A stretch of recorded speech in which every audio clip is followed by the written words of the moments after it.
Well, good morning if you are somewhere in the Western United States. Good It's afternoon. three minutes past morning, but I'll take it. Good 3 minutes morning. past morning, is my guess. Okay, well, I have listeners who may be further west and In like Hawaii. Alaska and Hawaii. Yeah. Um, Good afternoon if you are in New York City, where I am, and especially good evening, bonsoir, if you are in La Côte Saint-André, the birthplace of Hector Berlioz. Oh, my And beloved. today is April 25th of 2025. It's a very happy day for me. It's the 5th anniversary of my beginning, Fred Plotkin on Fridays, on Adagio, the place where classical music happens. Adagio is a video and audio streaming platform dedicated to supporting artists and to making classical music and opera available to fans all around the world. My first guest 5 years ago was Thomas Hampson. And when I was thinking today, which artist do I want for my 5th anniversary, there really was just one. And we communicated, and I'm thrilled, beyond thrilled. I'm getting goosebumps, Susan. I'm thrilled that Susan Graham is my guest, joining me from her home somewhere out west. And I'm really honored. Thank you. Thank you, Um, Fred. It's a big honor to be here on your special day. Félicitations. Merci. Um, I mean, when I think of I'm getting a little teary when I think of the opera singers who have most inspired me over the arc of their careers. I'm a few years older than you, and therefore I've had the luck to see you in everything you've done practically, certainly in Paris, New York, Chicago, and San Francisco, and other places too, but primarily in all those places. You are one of only 3 artists, I won't name the other 2 publicly, who I traveled to see because you're performing. Oh, thank you so And much.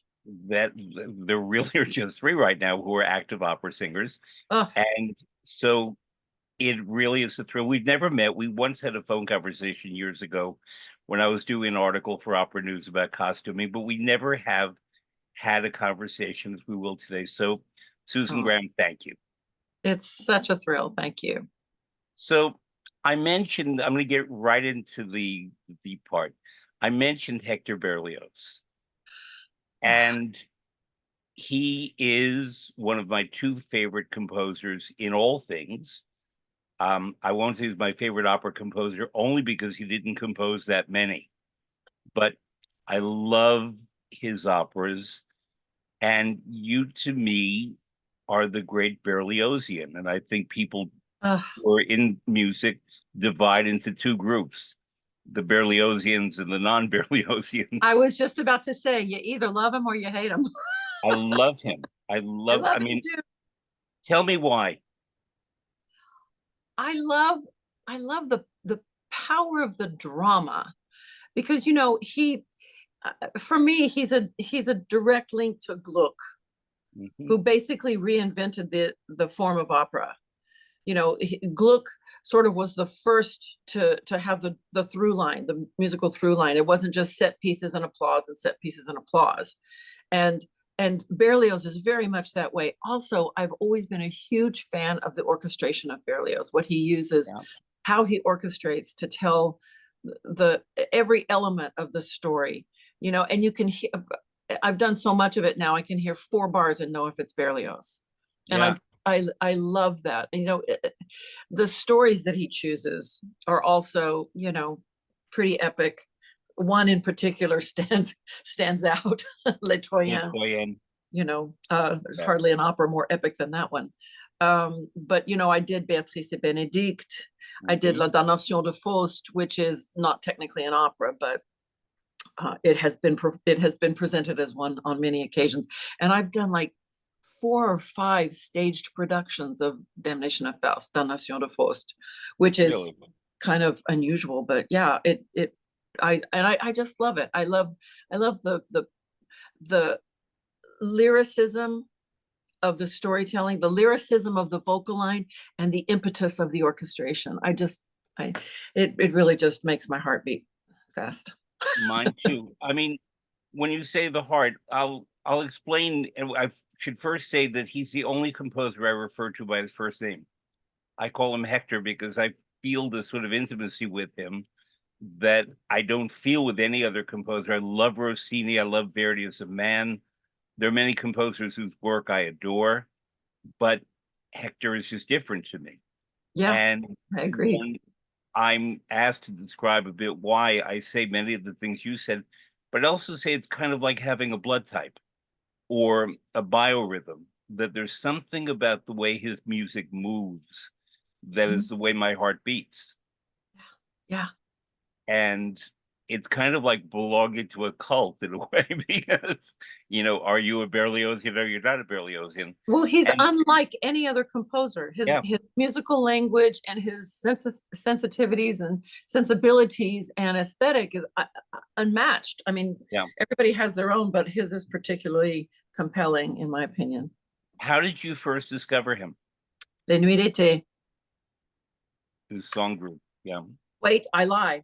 I lie. I Okay. lie. I was singing Damnation de Faust in Lyon many, many years ago. I think that was my first thing with Kent Nagano, recorded it. Hmm. And as a thank you, this is interesting. As a thank you to the some of the sponsors of the recording and the production, they asked me to do a little piano accompanied performance of Les Nuits d'été, which I had never done, and which ironically came to be my signature piece. Yeah. You know, I probably sang Les Nuits d'été more than anything else or anybody else for 15 years. But yeah, it sort of came together back in the 90s in Lyon. Um, A pretty good place to discover Berlioz. a wonderful place to discover. Okay, so I'm going to tell you a story. I'll keep it short. Okay. Um, Hector was born in 1803, and the bicentennial of his birth was celebrated 200 years later in 2003.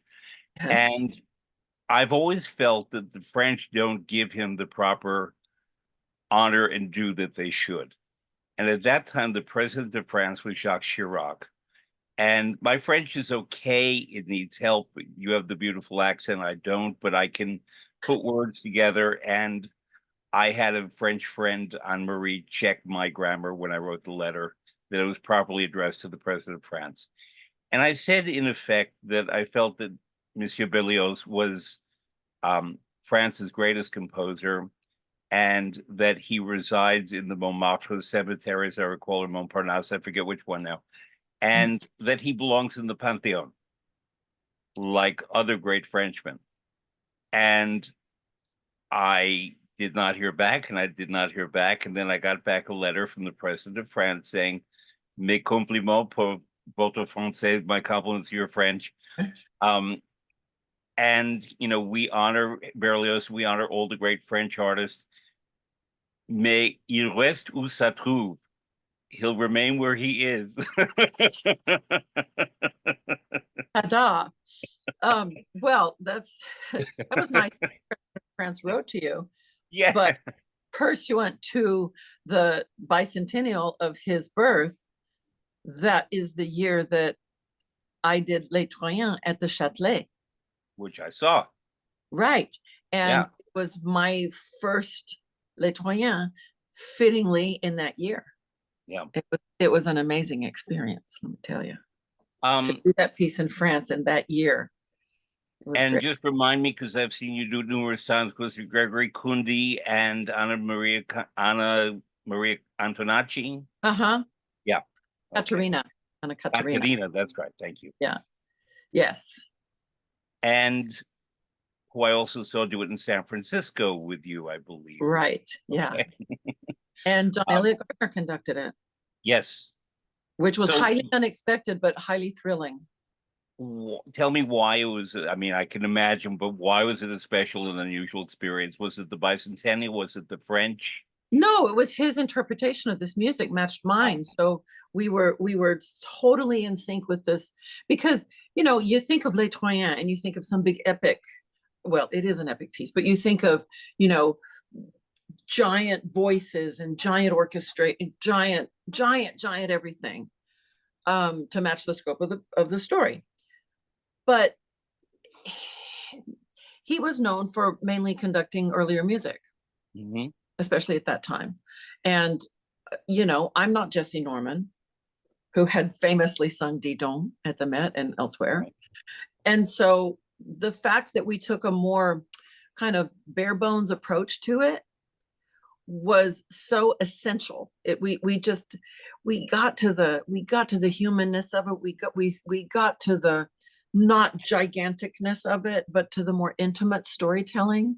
And with Greg Kundi as well, nobody expected that of him at that point. Now, yes, but back then it was a departure sort of for both of us, and then with John Elliott too, and we were all just sort of going into this project very like-minded and very excited and thrilled, and it turned out to be one of the greatest experiences of my life.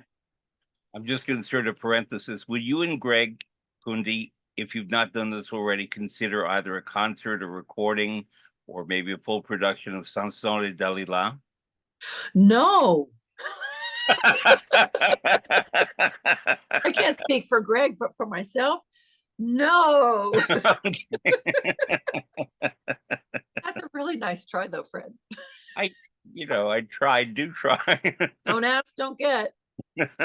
Well, I heard him as Hampson. He was we're friends. He was the last minute fill-in at the Met a number of years ago when. Yes, I remember that. Yeah, and it was my subscription night. It was a Wednesday, and the critics were there, and I just happened to be in the theater, and there was a long pause, and then they announced that he was on, and because it was a surprise apparently to him as well. I went backstage after, and he had no guest list and nothing, so I wanted to take him out to celebrate.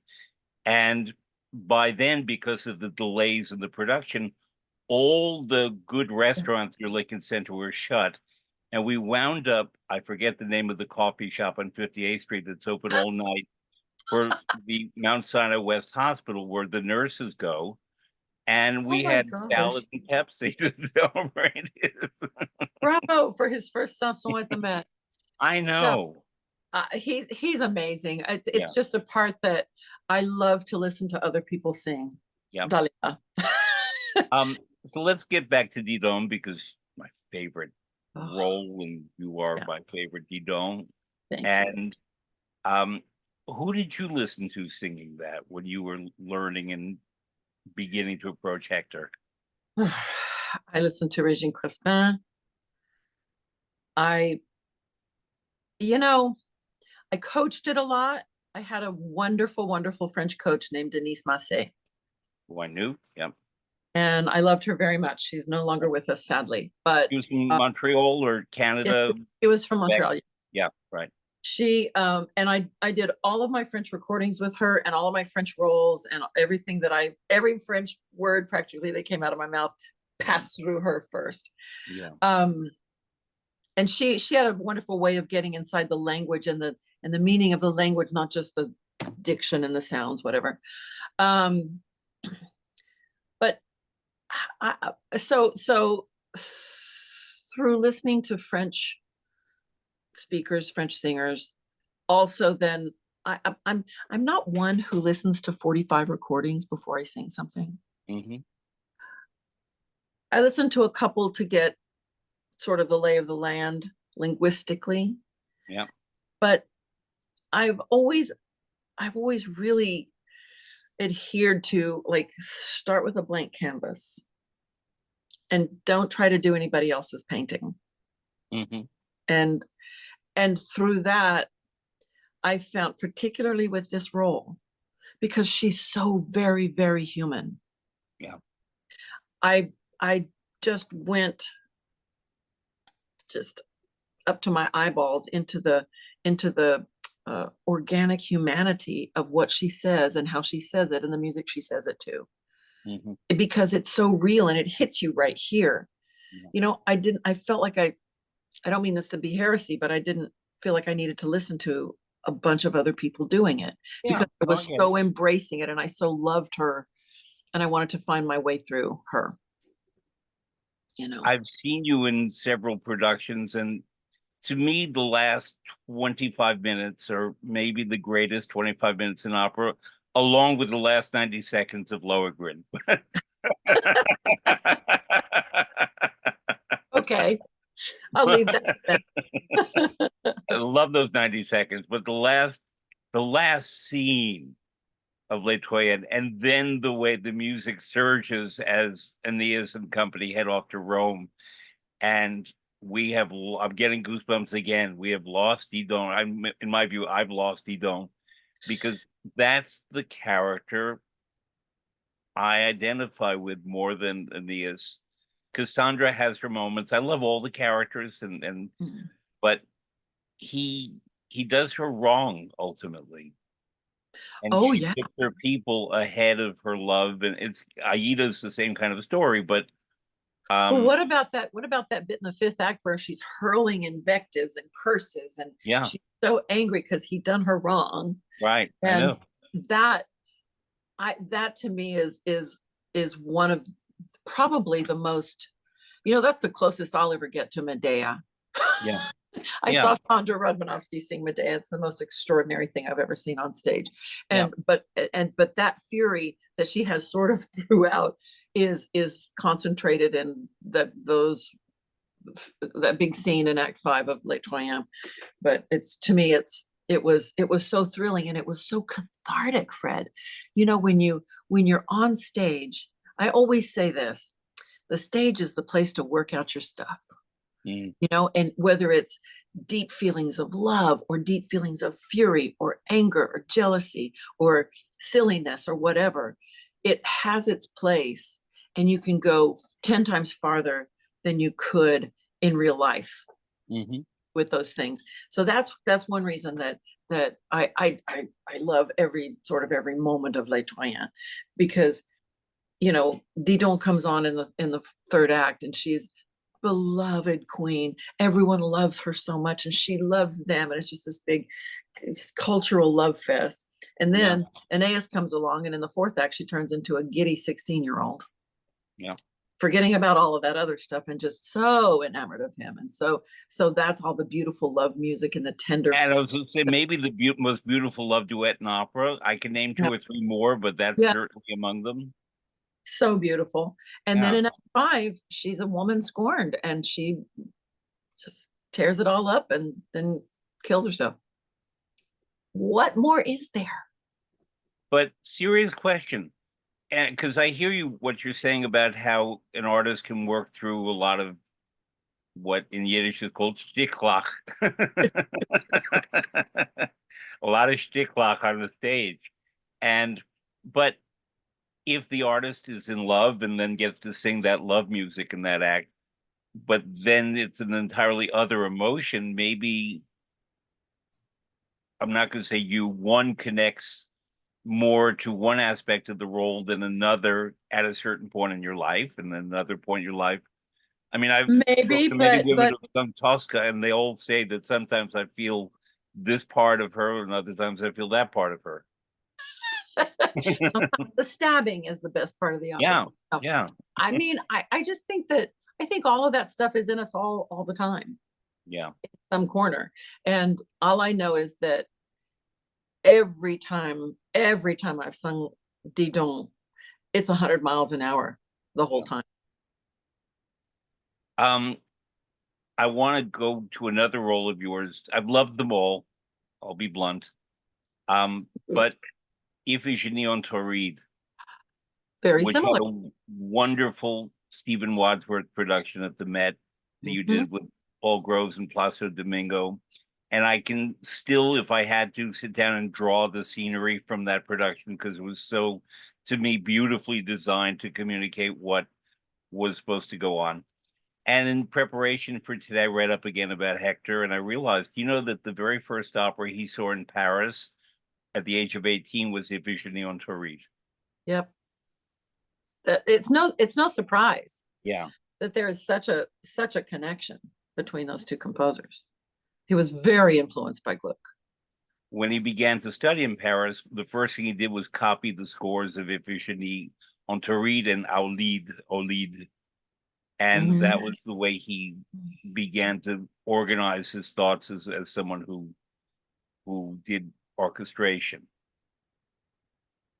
and the narrative line. You can see one can glean that. Yeah. Would you talk about Iphigenie, your Iphigenie? Oh, well, yeah. The first time I did it was in Salzburg. With Paul Groves and Tom Hampson. Yeah. And that was a rather surrealist kind of production, a big surprise. But boy, did I fall in love with that music. Oh my God. It seemed to fit me like a glove back then. I was just turning 40. So it was in 2000. Now we can do the math. Haven't had my birthday yet this year though, so I'm not quite Medicare yet. Okay. Coming. But mine is very soon. Kicking off my birthday celebration. Oh, well, good. Happy birthday. Anyway, the music just got into my DNA immediately. And so there was that production, and then the next time I sang it was in 2006 in a Robert Carson production that was also phenomenal in a completely different way. Did you ever see that one? I don't think I did. I've seen you in other Robert Carson productions, if I remember. This one was a black box, yeah, black costumes, and chalk and water. The names of Agamemnon, and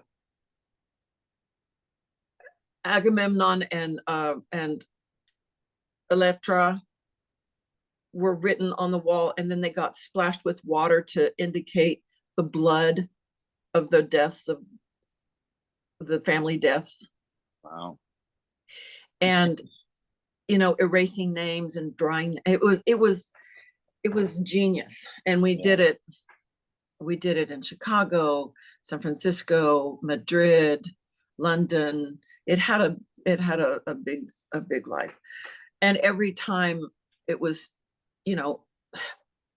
again, that music. Yeah. The dramatic arc of that character is not the same kind of thing that Didon has, but she starts out one way and she goes through fratricide, trying to kill her brother, not knowing he's her brother, and then ending up sort of happy ever after now. But anyway, the discovery of that character was constantly evolving. And especially we did it in Toronto too.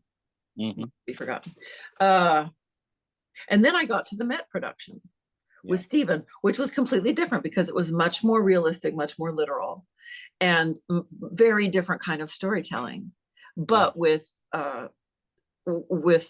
I had done it in Madrid with Placido and Paul. Paul was sort of the constant through most of those.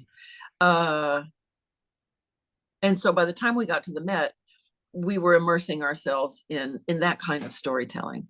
And one of the things that I remember, which has really nothing to do with the fact that it's Iphigenie, but it was, performing with those two guys whom I'm so connected to, and I love them both. There was the moment, remember the moment where Placido's lying on that big plinth that I'm about to stab him? And we sing this duet, which is kind of like, you feel oddly familiar, but I don't know why I feel connected to you, but I feel like maybe I should kill you, but I feel like maybe I shouldn't kill you. That. And our heads were pressed together. Our skulls were touching.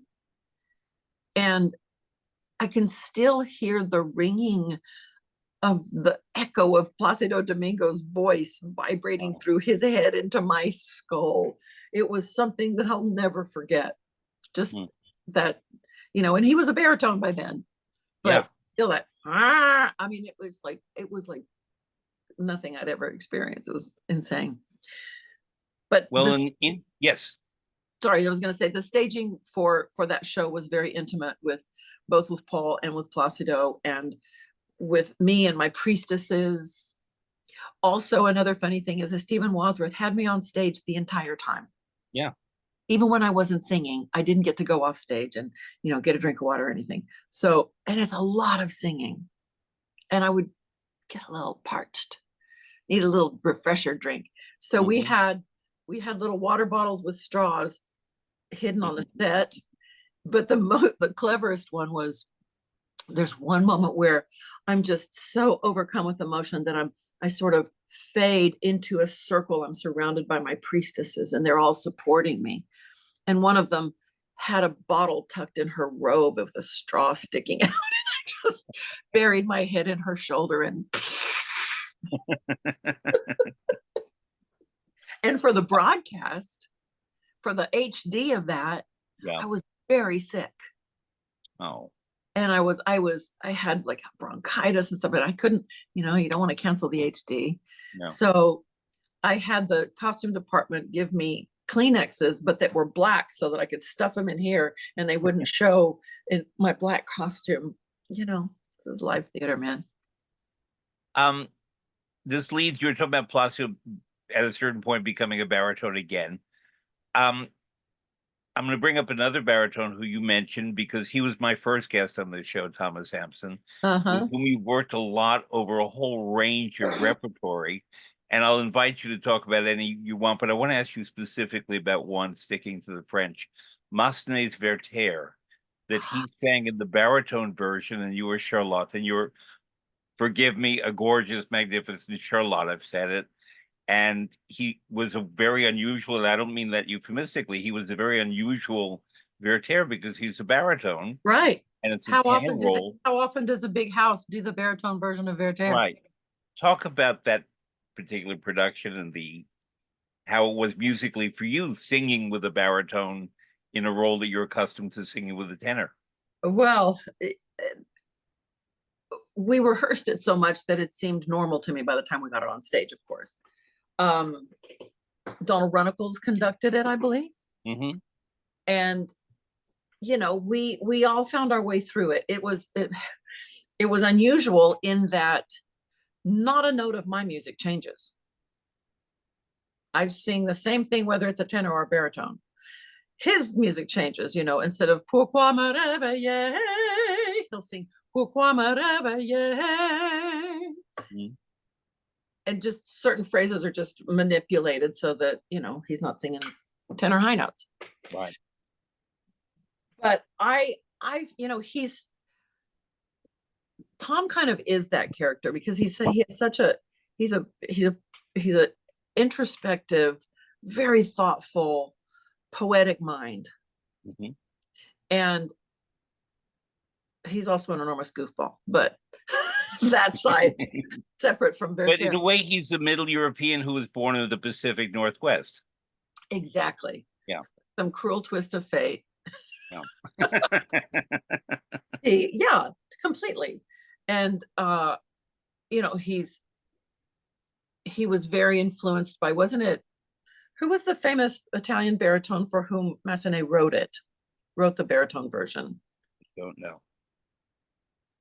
But there was certainly precedent. And so Tom, in his expert research, had uncovered that and presented it to Joe Volpe, and I guess they said okay. So and I'd known him a very long time, and so we had that comfort on stage together, and his Ausstrahlung, his demeanor was very Wertherian, and he's so tall and handsome, and you walk on stage, and as Charlotte, you kind of go, it's not that much of a stretch, but and then the poetic romanticism of killing himself because he couldn't have the woman that he wanted, and she's off with this other guy, but she's still drawn. it's classic storytelling. And that production, I was so thrilled to be in that production because Crystal Ludwig had done that production. Yes. Because her husband, the French director, was the original director of it, correct? Whose name I can't remember. Nor can I. I remember the first husband, but she Yeah. would not want me to mention it right now. No, and he wouldn't have directed Werther. Anyway, so yeah, that was a really thrilling, kind of unusual departure for the Met to do that. I did it later on in Paris with Rolando Villazon. Uh-huh. And as a tenor, as a baritone, as a tenor. Okay. And you know, it's no secret he was going through his thing then. Yeah. And sometimes he did not feel up to doing the performance. And his cover was the baritone singing Albert. Uh-huh. So I would show up to the theater not knowing if my Werther was going to be a tenor or whether my Werther was going to be my Albert, who I had been married to in the last performance. And then it was all, like I say, my part stays the same. Since you mentioned Joe Volpe, who was Met general manager from 1990 to 2006, one of the most gorgeous things I've ever heard was a trio at his farewell gala of you, Thomas Hampson, and Renee Fleming singing Suave sil vento from Mozart's Così fan tutte. Yep. It couldn't get better than that. It was so much fun. Yeah. And I have a photograph, which maybe if I can find it, I'll send it to you after we're done with this, of us rehearsing that backstage in a dressing room. And we're already bedecked and bejeweled and he's in his tux and we're in our dresses and we're just standing around the piano singing a cappella Suave sil vento, just to make sure. In a dressing room backstage at the Met, the door was open and someone walks by and pokes their head in and says, "Why are you singing a cappella? You need a pianist."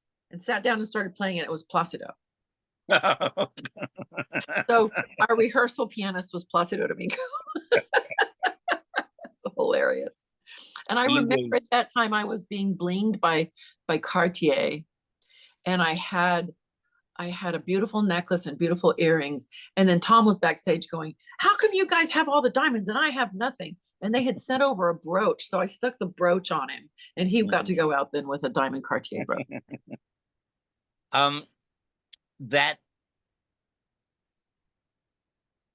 The place I'm going to now is Così fan tutte. Wonderful Dorabella. Oh, thank you. Great role that sometimes she gets lost in the shuffle in the storytelling, but because it's a very fine line between overacting that and underacting that, or being the character. And what I loved about your performances, you did the words and the music and you let the humor and the comedy take care of itself. And I think that's always that's a good rule to follow in comedy anyway. But a lot of people don't. Yeah. In my head, I was always overacting as Dorabella. In my head, I was thinking that I was a combination of Carol Burnett and Lucille Ball. That's who I felt like.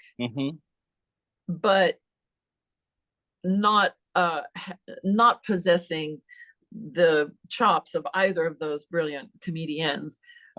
I just sort of, as you said, I sort of met it in the middle. I had these iconic actors over here in my head, and then I had Mozart over here in Da Ponte. And they just sort of all met in the middle.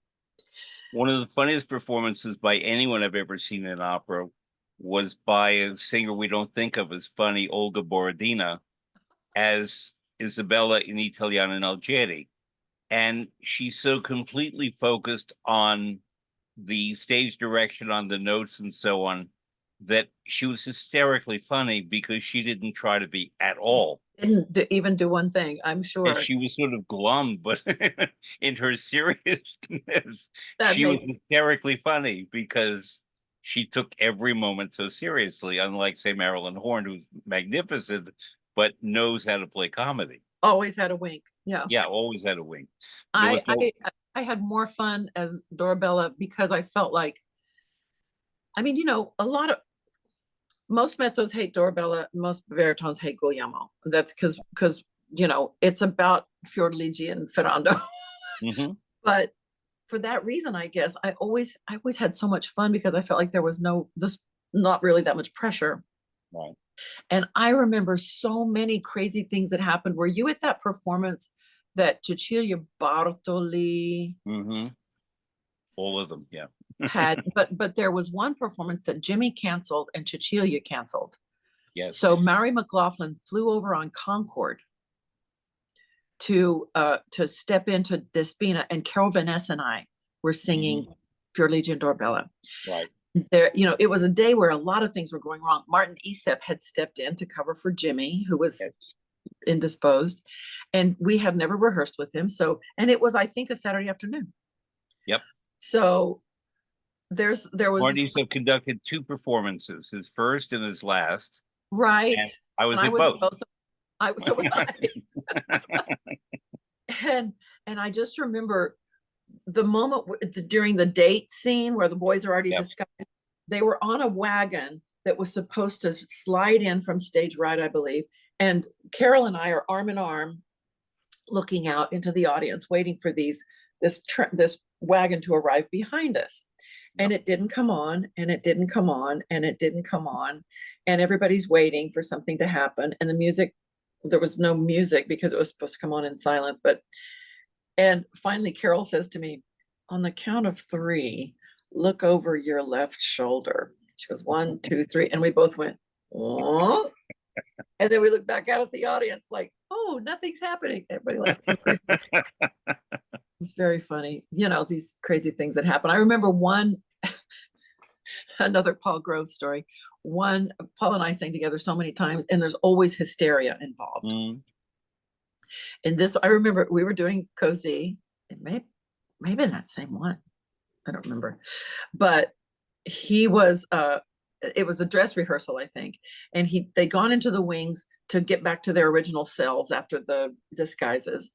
And it was in the wings, but something had gone wrong and didn't have time to secure his wig.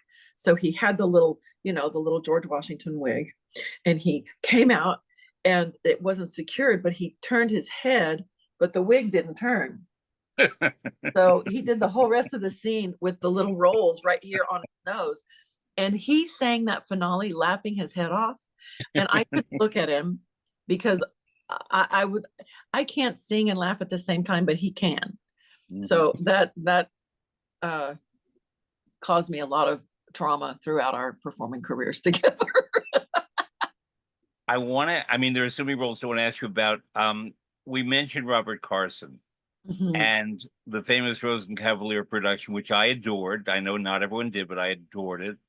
But also, was it Alcina that I saw in Paris with the unusual scenery? Yeah. Yes. Naked Men, is that what you mean by unusual Yes. scenery? Yes. Yeah. Yes, And it was. how I'm telling listeners, I think there were 50 naked men on the stage of all types. They were not just bodybuilders, they really were of all types of men. And and there's beautiful Renee Fleming and beautiful Susan Graham. Some of the gentlemen showed their appreciation. We did not audition them personally. Okay, I understand that, but I mean, how did you get past the distraction of the admiration, let's call it? We are actors, Fred. We are actors. The only person who had to really struggle was Renee, because you remember there was one scene where she was lying back on the bed, and a particular one of them, they were playing rocks. They were boulders, Right. because in the story Alcina She's a turns men into, sorcerer, she's she's a frozen them. she's a sorceress and she freezes them into rocks. Well, Yeah. in Robert Carson's view, they just were turned into naked boulders. Anyway, so one guy had to get up and walk toward her with his back to the audience, but his front to her. Yeah, she remembered saying, I didn't know where to look. And it was right to look. Um, Beautiful production, though. Gorgeous production. I All the love his greenery, productions, and I want the him Yeah. on the program one day, because although the only thing about him, I love his work, but the one time I had dinner with him years ago, I mentioned Rossini, who I love, and it's kind of like I said the food is horrible. He just put his fork down and he said, no. And I mean, Not his taste. not his taste. Okay. But there, given because I'm mindful of our time, there are just a couple more roles I really want to get into. One of them, of course, is your famous Octavian, which um, I'm mentioning him because he's famous and you people can see the video, but because it's a comedic role, but it's also he's a boy, a young man, but there's also nobility about him. He's It, everything. it requires a lot of smarts to be able to transmute from one gender to another, not in any biological way, but simply because he's playing roles to A different girl people. playing A a girl, boy playing a girl. right? Yeah. Yeah. Which requires comedic gifts to do that, and musical gifts, but comedic gifts. Well, I always just had so much. I mean, obviously, I had so much fun singing Octavian for God, 250 performances of it. I don't know how many, but virtually all over the world. The greatest gift that anybody could ask for. He starts out as an ardent. I love to follow the arc of these characters because I've talked about it now already twice. But he starts out as an ardent big puppy dog, and then he is a clown and is dressed as Mariandel, and he kind of enjoys that. He gets a kick out of that, pushes the boundaries a little too far, perhaps, but also dopey. Yeah. He's not he's really grown up enough to pull it off with aplomb. So, and then of course, second act is all of that beautiful ritual and pomp and circumstance and the most gorgeous costume ever. And then the third act is both heartbreak and discovery of new love. Joan Sutherland was asked, would she ever sing the Marshall? And she said, no, too many words. And Octavian has many, many, many, many more words. Yeah. Many more. And audiences know that there are now projected titles. They're called super titles sometimes in theaters. And they can make or break a production. But one of the challenges, frankly, with Rosenkavalier as an audience member is that there's a lot of text.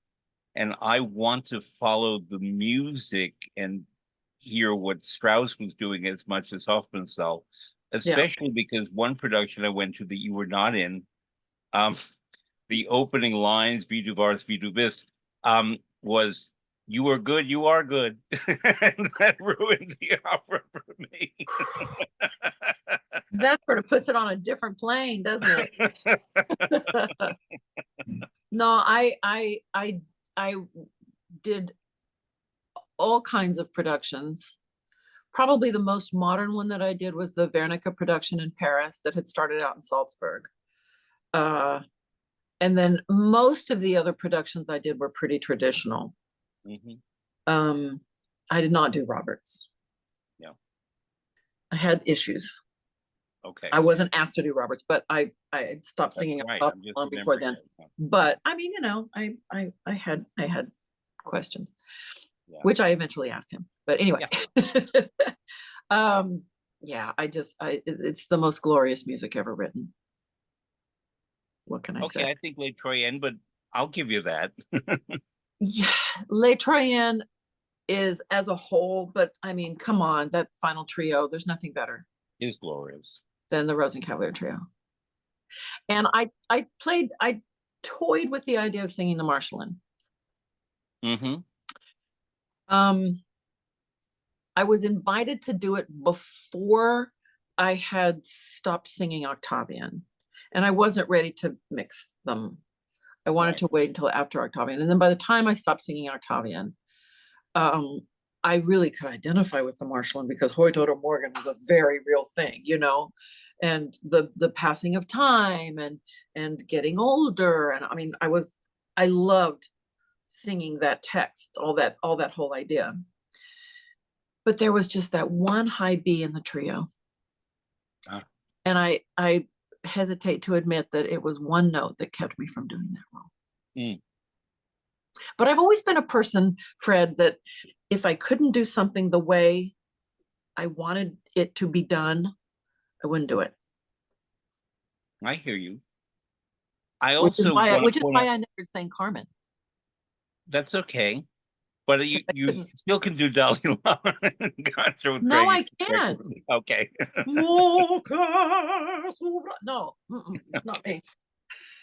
Another distinguishing aspect of your career, which I love, is that you have created many new roles by living composers. And What a privilege.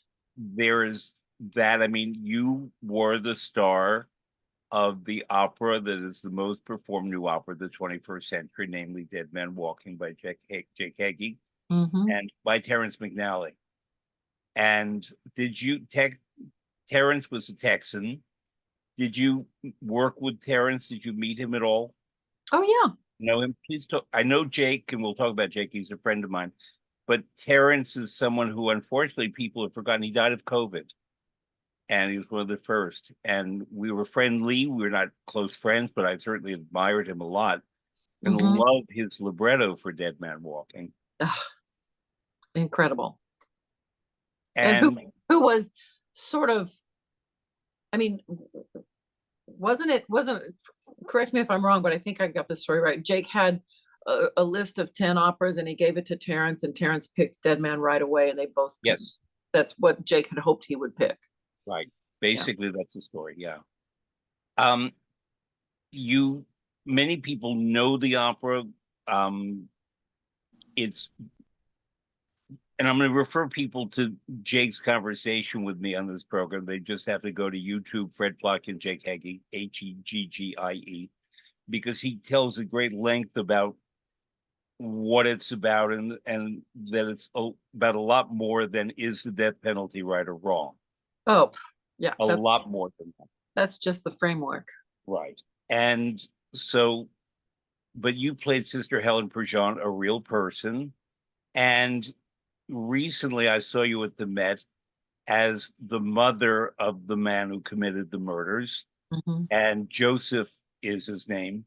But I went back to my program and I realized that your character, I guess due to Terrence McNally, is described not as by her first name, but as Mrs. de Rocher.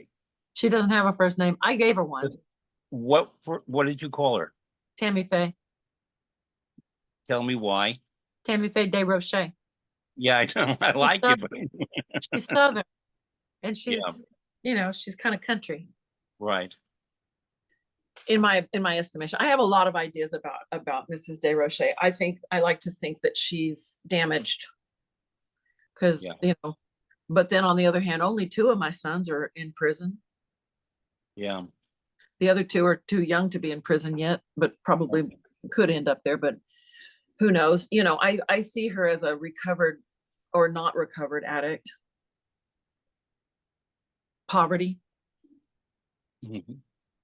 Probably, damaged, failed marriages. One thing I can't figure out though, Fred, help me figure this out. She says in the parole board hearing, he didn't get along with his stepfather. So I was married not to Joseph's father at a certain point. Right. Well, why is my name still de Rocher? Because I was a de Rocher and then I married a stepfather and now I'm a de Rocher again. Because maybe your character parted with the stepfather, and I don't know the surnames of the other boys who just have first names. Who knows? Yeah. I'll ask. I think I've asked Jake that question. I think that he kind of blew me off, but I wish I could ask Terrence. Yeah. I never thought of it before, but Terrence had passed away by the time. No. I had sung I had sung my first Mama before Terrence passed away. Was that Chicago, Washington? No, Washington. I'll tell Washington. you, Fred, Yeah. the story is well known. You probably already know it, but I'll tell you anyway.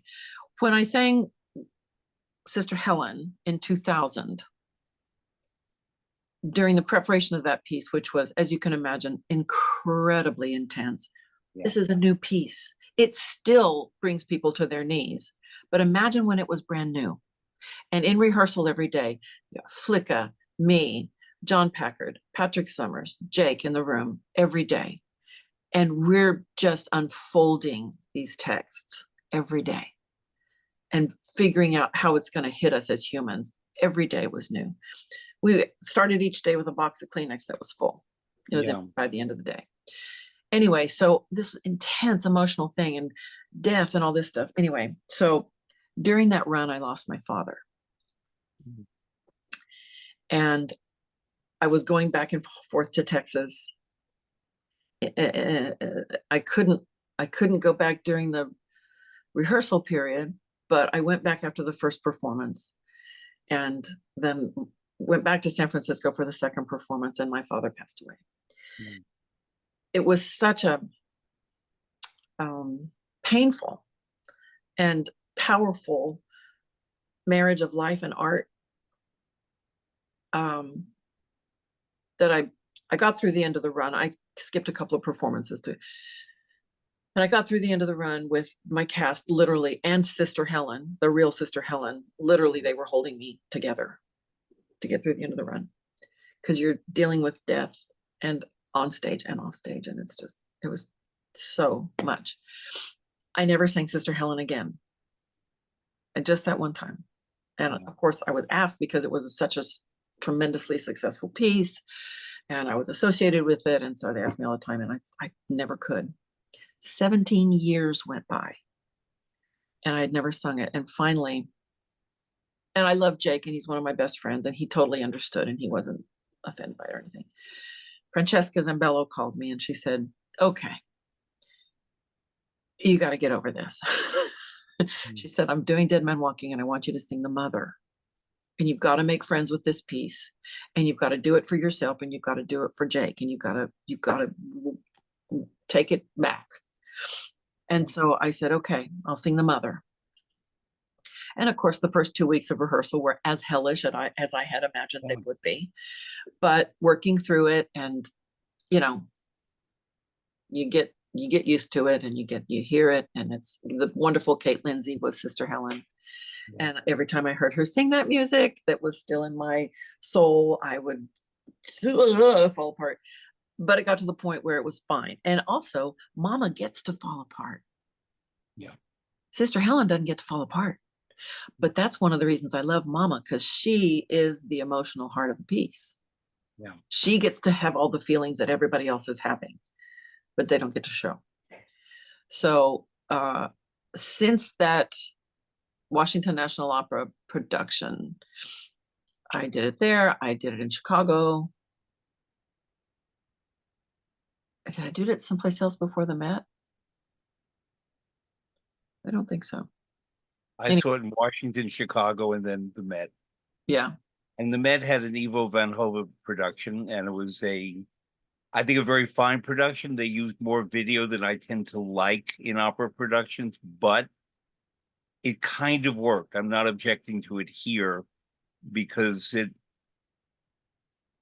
the story has a film history, having been a film with Susan Sarandon and Sean The Penn. story doesn't have a film history. You're right. The title has a film history. You're right. Thank you. My main objection, Fred, and I've said this publicly, so I'm not talking out of turn. My main objection was the first scene. The actual murders were filmed. Yeah. And it is specifically stated in the libretto that happens live on stage, because it's intended as a visceral impact to the audience. If you see those murders happen on video, you're just as detached as you are in the movie theater. I agree with you completely. When I said film element, what I really meant was the second act. I forgot, in fact, that the murders were shown on a movie at the beginning of the opera. That was our greatest objection. Yeah. I was thinking more of how intimate they made the death penalty, the being put to death of the character Joseph. I see the value in that. The Yep. difficulty for us was how intrusive it felt to us, I can imagine. and how, with a jumbotron up there over the stage, we felt tiny. Yeah. But as I said, I'm not a big it fan. Seemed to work. It seemed to work for most people who saw it. So it did kind of work for me because I'd not seen a production of this opera that I know well that included that. I'm going to just ask you a final thing, although I won't ask you many more things. I had the good fortune in my career at the Met and after that I got an hour a month with James Levine, where I could just go sit and talk to him about whatever musical issue was in my head, and he would just talk to me. And he spoke, as you well know, you'd ask him a question, he'd speak in beautiful paragraphs, he would do all kinds of digressions and then get to your point 45 minutes later. And you felt I felt so nourished by how deep he would go on a topic, how much he knew. But also one thing that he always did with me was he would always say, I want you to watch this one, or I want you to watch that one. And there were not that many singers. There were maybe 5. And you were one of the 5. And when I went over your early career at the Met, I noticed that he conducted you in just about everything. yeah. It just worked out that way. But I knew him enough to know that he always took singers that he wanted to work with and have the experience of working with them. There are famous ones like Teresa Stratas, Bernardo Scotto, a few others, but Tatiana Troyanos. But the 5 I can tell you off camera who the others were, but he always said to me, you watch her, you listen to her. Fred, I am gobsmacked by that news. I never knew that. Oh yeah. Well, I told Thank one you of for the telling me other 5 that. and she was similarly amazed because she had no idea that it was a soprano. Well, it identified her. Yeah. From Meg Page to And the Second Lady in Magic Flute. Second Lady was my debut. Yeah, I know, I was there. Meg Page, Ascania in Les Troyens with Maria Ewing. Yep. Amazing. And then I covered Tatiana in a couple of things, never went on. And then really the big break, and I don't know if you were in the house on this day, but it was, oh God, I don't know what was the year, 93, 94. You know what to say? Yes. Yeah, I was there. Flicka was singing Carabino, and I was her cover. And 3 weeks before, she said, oh, Susie, I have to tell you something. She said, on March 24th or whatever day it was, she said, Mike, I have to miss that performance. And I'm telling you now so that you can call your parents and tell them to come see you when you go on as Carabino. So Flicka. Oh my God. She told me that story too about you. Oh, she did.